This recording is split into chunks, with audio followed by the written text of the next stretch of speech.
Hola, ¿qué tal? Soy el profe Pintos y el día de hoy les voy a explicar este ejercicio del libro de Hibbeler en donde nos piden calcular el momento ocasionado por esa fuerza de 300 newtons sobre el eje OA. Lo primero que debemos de considerar es que el eje se dirige desde O hacia A, ya que así lo especifica el ejercicio. Posteriormente, tenemos que encontrar R, que es el vector posición, es decir, la distancia que hay entre cualquier punto del eje y cualquier punto en donde esté aplicada la fuerza de 300 newtons. Tenemos varias alternativas. Podríamos decir que el punto de aplicación de la fuerza es en C y sacar la distancia que hay hacia A o hacia O. También, si observamos esta línea, observamos que esta fuerza se dirige hacia el punto D y entonces podemos calcular la distancia que hay desde D hacia O desde D hacia A. La forma correcta es dirigirse desde el eje hacia el vector. Por lo tanto, R pudiera ser dirigido de esta manera. Vamos a llamarle R1, que es decir, la distancia que hay desde A hacia C, o podríamos también decir la distancia que hay desde O hacia el punto D, de esta forma.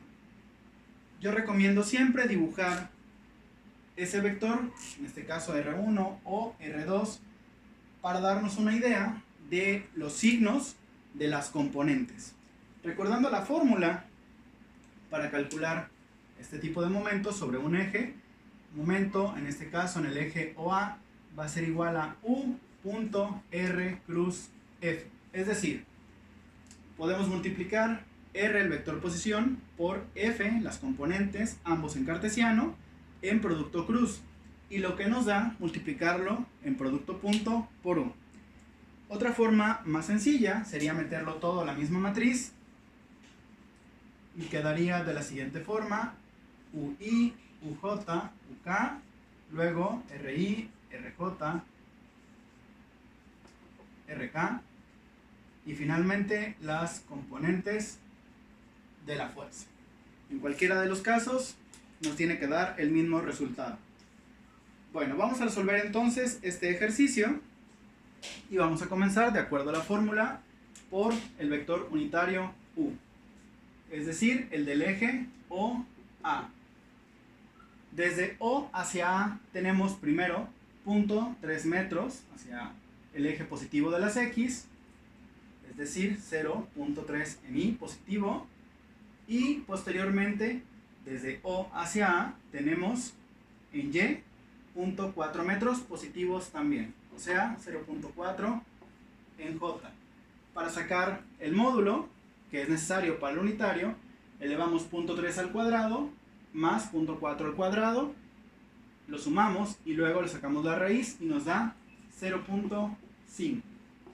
Es decir, el unitario OA va a ser igual a 0.6 en Y más 0.8 en J. Ahora vamos a realizar R, es decir, vamos a encontrar R, recordando que R y F tienen que estar de forma cartesiana.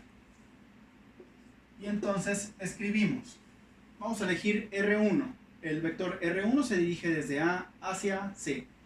Desde A hacia C sobre X tenemos primero que recorrer 0.2 metros en negativo, es decir, menos 0.2 en Y.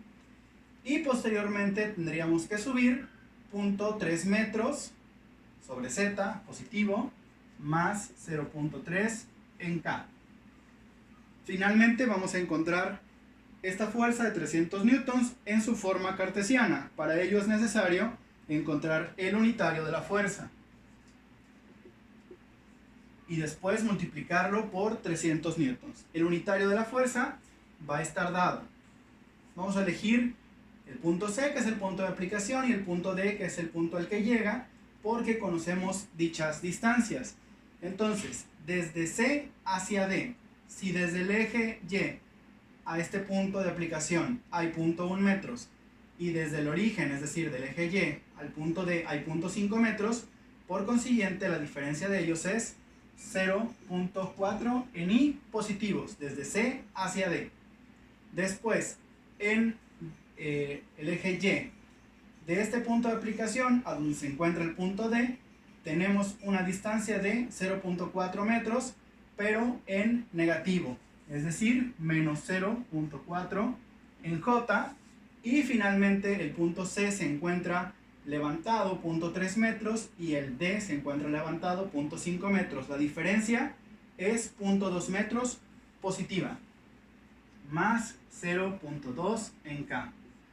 Después encontramos el valor del módulo. ¿Cómo lo hacemos? 0.4 al cuadrado más 0.4 al cuadrado más 0.2 al cuadrado. Lo sumamos y le sacamos la raíz y nos da 0.6. Si ustedes observan, 0.4 entre 0.6 es 2 tercios, igual acá, 2 tercios pero negativo, y allá es 1 tercio. Si tenemos una fuerza de 300 newtons, entonces 2 tercios de 300 son 200 en I, 200 negativos en J, y 1 tercio de 300 son más 100 en K. De esta manera tenemos ya los valores que vamos a ocupar para meterlos en esta matriz. Finalmente entonces tenemos momento de la fuerza F en el eje OA. Va a ser igual a, primero los datos de U, 0.6 en I, 0.8 en J, 0 en K. Después tenemos los de R, menos 0.2 en I, 0 en J y 0.3 positivos en K. Finalmente los de la fuerza F son 200 en I, menos 200 en J y más 100 en K. Cuando resolvemos esta matriz, tenemos 0.6 por 0 por 100 nos da 0. Luego 0.8 por 3 por 200. 0.8 por 0.3 por 200 son 48. Después tenemos 0 por 0.2 por 200 nos da 0 otra vez. Como iba hacia abajo, todo es positivo. Ahora hacia arriba, 200 por 0 por 0 es 0. Menos 200 por 0.3 por 0.8 por 0.6, perdón, son menos por menos, menos por más, menos por más, menos. Como va para arriba es positivo. Y eso nos da 36. Y finalmente 100 por 0.2 por 0.8 más por menos menos por más menos, como va para arriba se le cambia el signo y se vuelve más. 100 por 0.2 por 0.8 son 16. Y este resultado nos da 100 newton metro. Y ese sería el resultado. Bueno, si les gustó el video denle like y muchas gracias por su atención. Los espero para los próximos videos.